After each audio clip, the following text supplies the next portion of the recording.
জুলাই গণঅভ্যুত্থানের অকুতোভয় বীর শহীদ শরীফ ওসমান হাদিকে জাতীয় কবি কাজী নজরুল ইসলামের কবরের পাশে সমাহিত করা হবে বলে জানিয়েছে ইনকিলাব মঞ্চ। সন্ধ্যা ৬টার দিকে ইনকিলাব মঞ্চের ফেসবুক পেজে এ তথ্য জানানো হয়। সিঙ্গাপুর থেকে দেশে আনার পর তার মরদেহ রাখা হয়েছে জাতীয় হৃদরোগ ইনস্টিটিউটের হিমঘরে। কাল বাদ জোহর সংসদ ভবনের দক্ষিণ প্লাজায় তার নামাজে জানাজা অনুষ্ঠিত হবে। এরপর মিছিল সহ হাদির মরদেহ নেওয়া হবে ঢাকা বিশ্ববিদ্যালয়ে। এর আগে সন্ধ্যায় শহীদ হাদির লাশ দেশে পৌঁছলে তাকে দেখতে শোকার্ত হাজারো মানুষের ঢল নামে বিমানবন্দর সড়কে। বিস্তারিত মনির হোসেন তপুর রিপোর্টে।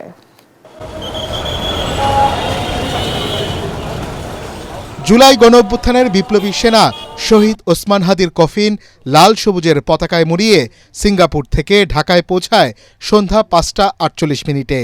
হজরত শাহজালাল আন্তর্জাতিক বিমানবন্দরের কার্গো ভিলেজের ৮ নম্বর গেটের ভেতরে হাদির মরদেহ কাঁধে নিতে ছুটে আসেন জাতীয় পর্যায়ের নেতারা।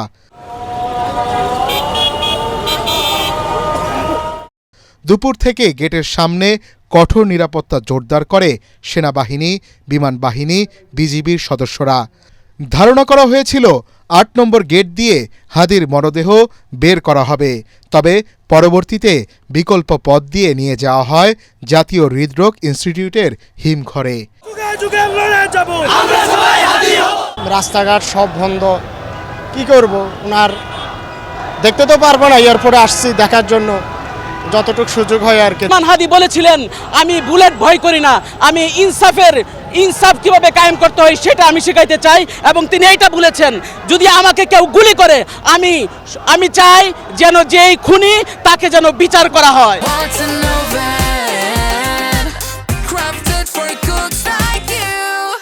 সাহসী এই জুলাই যোদ্ধার মরদেহ ঢাকা বিশ্ববিদ্যালয়ে নেয়ার কথা থাকলেও পরে ইনকিলাব মঞ্চের পক্ষে জানানো হয় শনিবার সর্বসাধারণের শ্রদ্ধা নিবেদনের জন্য তাকে ক্যাম্পাসে আনা হবে। সেখানে তার কফিনে শ্রদ্ধা জানাবে সর্বস্তরের মানুষ।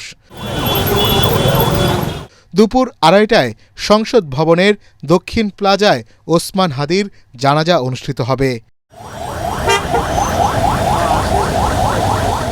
জুলাই যোদ্ধা এই বীরকে গ্রহণ করতে এয়ারপোর্ট থেকে শাহবাগগামী রাস্তার দুপাশে দাঁড়িয়ে শ্রদ্ধা জানায় ছাত্র জনতা।